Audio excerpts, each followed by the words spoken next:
Sword Art Online, episode 19. This is awesome. Okay, you start off with the action, right? We find out that one of his Spriggan abilities, right, his racials, the illusion thing, it actually has a demon form that actually hurts. Wow, it can destroy these other players. So it's pretty incredible, right?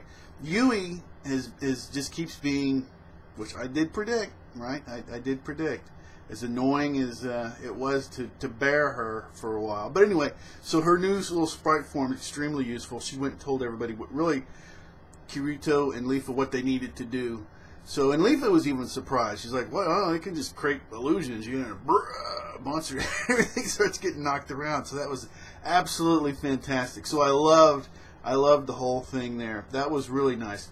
Okay, and now this was something I thought about as far as them having to go back, because there's two races or ethnic groups or whatever in this game are going to join together, and the whole thing about the salamanders are going to go and so just the two of them alone. Either they need party members in order to win at this level in the game, right? To overcome all the obstacle should be either to pull at least one party member from each race together so they can end up winning the game for the different abilities they have, right? They can pull all their different abilities in order to beat this level.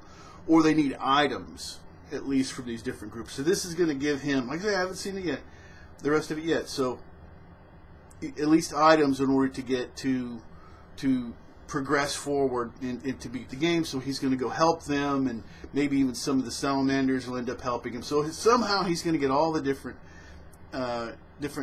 racial ethnic groups together to help win the game, which makes perfect sense. I love the logic of it.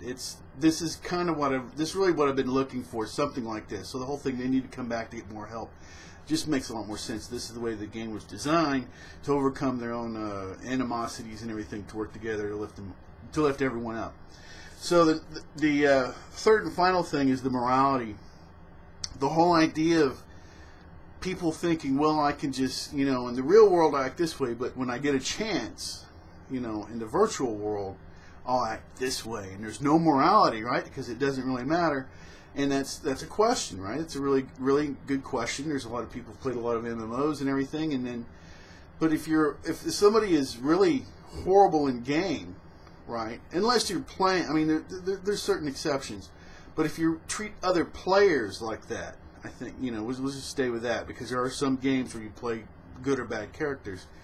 But if you're just treating bad people or other people around you just bad in game, then, you're either really a bad person in real life because you don't do it because you can't get away from it, or it starts to affect you and you start to regret it and not like it because it's really not your personality. But anyway, it's a really interesting point. There's a lot to think about. This to me hit on all levels.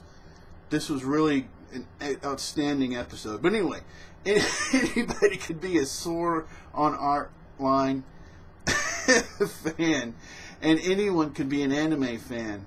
You can always subscribe, you can always unsubscribe. You can do anything you want to. Until next time, take care.